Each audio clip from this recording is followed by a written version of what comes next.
Well, fast forward 20 years later, the world is concerned about the United States' sovereign debt, and Russia, which actually defaulted on its debt in 1998, is now outperforming most of the world. It's something my next guest has pointed out. She's an economist with ACM Partners, Margaret Bogenreef.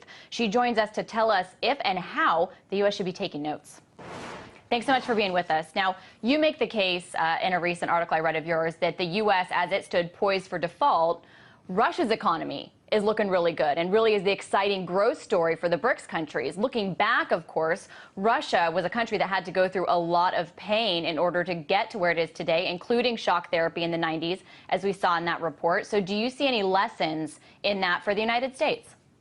Well, I think Russia obviously offers an interesting lesson in shock therapy, but I don't think it's actually an applicable one for the United States. So let's take a look at Russia in 1998. In August 1998, Russia was only 7 years out of communism. So when the government decided to devalue the currency, to default on domestic debt, to stop paying foreign creditors, it was a shock that the system not only could bear, but needed in order to reset itself. Looking at the United States now, if we enacted any one of those policies, it would cause so much harm and make the global economy so unstable. I don't know how we or many of our trading partners could ever come out of it.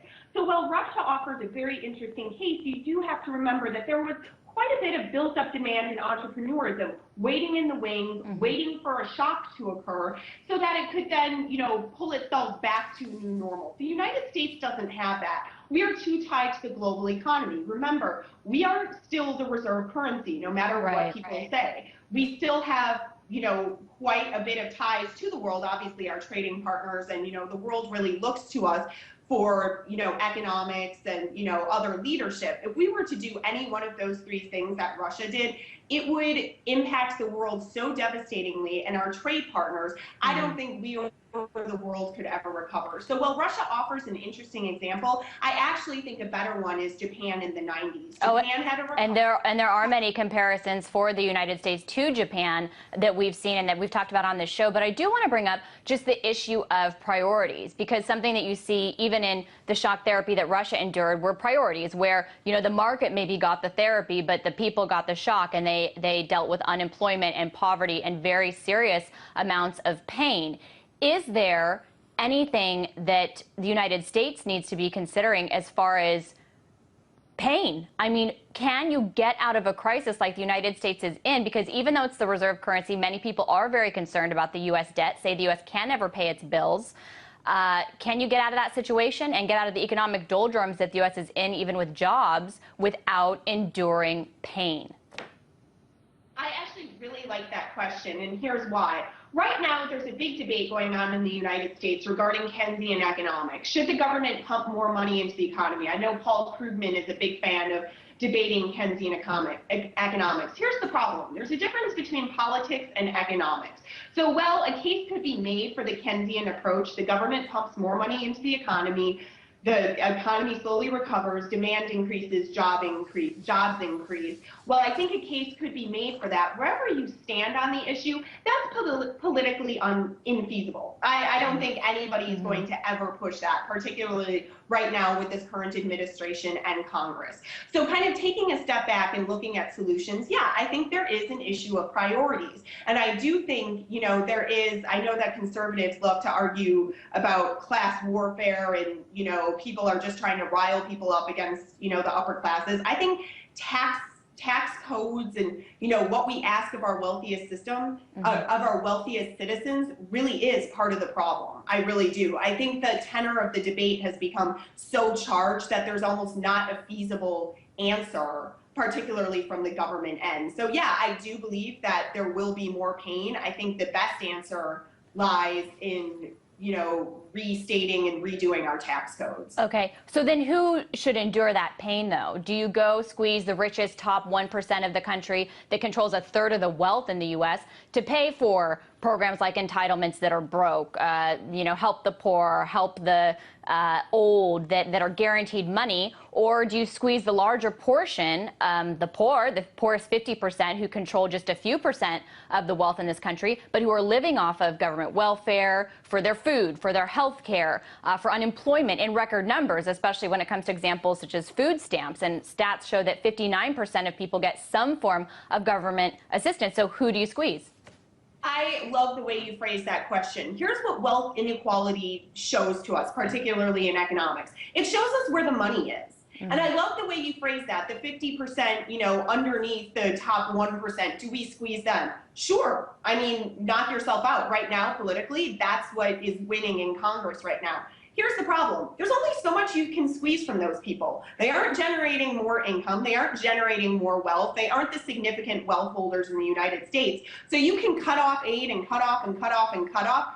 Where does that lead? You're only cutting things off. You're not stimulating anything. So I liked your point about pain and, the upper versus the lower classes, because I think what the wealth inequality debate should be instructing people, which it's not, is there's a great, vast, untapped portion of our citizenry that is not paying its fair share. So, they're the ones who traditionally control the debate and control power, and that's why they're not paying their fair share. Look, you can hurt grandmothers all you want, but at the end of the day, they can only pay so much, and they can only curb the pain so much. So there has to be a more feasible answer moving forward. So just in short, you think that the rich should be taxed more and contribute more to pay for some of those programs that are guaranteed for the sick, the poor, that sort of thing?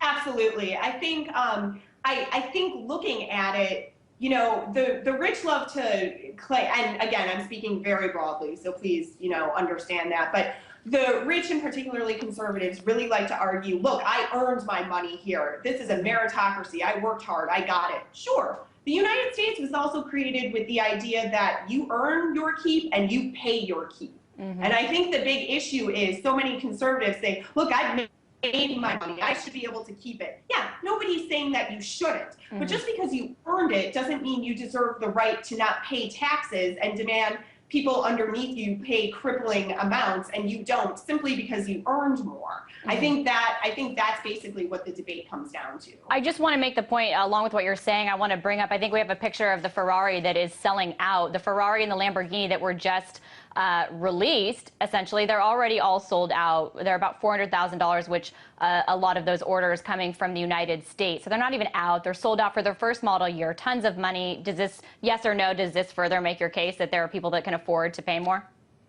Yeah, I think it does. I think it shows that we've created this great system where people, hedge fund managers, traders, investment bankers, I'm just using Wall Street because I'm in finance, can make an exorbitant amount of money. Look, I have no problem with people spending their money however they want, but what I think it does demonstrate is we've created a system in which that's allowed and welcome and celebrated, but it's intellectually dishonest to say, well, I want to pull up the ladder now that I'm on top. No, pre kind of this generation, there was always an idea that you get some and you pay some back. And for some reason, the United States has just lost focus on that. At the same time, though, when you look at the broader global economy, the countries that we're talking about that are great growth stories are the BRICS countries that are seeing this growth in their economy, and they have a really different model. They don't take care of their poor and their elderly at all in the same way that the U.S. and that Europe can. So can the U.S. grow ever the way that it used to, or the way that BRICS countries are, while it has this model for government welfare assistance? Well, I think what's interesting about that is the United States is no longer the exceptional story of the world. I think that that's what this debt crisis really showed. I mean, it's been happening for the last 20 to 30 years, but ours is truly now a global economy and a global society. So there are going to be lessons learned from different areas and different economies that will work for some and won't work for others. I mean, whatever your stance on this issue, we have, I hate to use the word promise, but we do have this social net in place. It's a strong tenet for, the United States. Well, the BRIC countries do offer great examples. I don't think the United States should go rushing to imitate Brazil's, approach. Brazil is a different type of capitalism than the United States. So do I think lessons can be learned in the future? Absolutely. That's what's so great about global economies. But the issue is, I don't think the United States should be using those right now as an example for how to argue to, cut off grandma's heat. I don't think that's intellectually honest at all. Okay, I do want to ask in reality to just keep this conversation going for one more minute because I want to get to this issue of the corporate tax holiday. So you're saying that the wealthy need to be paid more of their fair share, pay more money. At the same time, we see more bipartisan support in Congress for a corporate tax holiday. The argument being that if companies bring their money back from overseas where they have it in tax havens and their tax is just 5% instead of 35%, which is the corporate tax rate here, then they'll reinvest their money in jobs. But critics point to a couple holes in their argument, one being that corporations are sitting on tons of cash already, which they're not investing, and the second being that that corporate tax holiday didn't work back in 2004 when there was one. And here's an example of that. The argument is if they bring home cash from overseas and are given a tax break to do that, that'll enable them to spend cash in the economy now. But U.S. companies are already sitting on a record pile of cash, almost $2 trillion, according to the Federal Reserve. That actually isn't what I was referring to. I was referring to an example where HP brought the money back and then in the same year, I believe, laid off 14,000 people. So clearly getting that money didn't result in them investing in jobs here. So my question is, why can't you or I keep money abroad and bring it back without being taxed at normal rates, but corporations might be able to?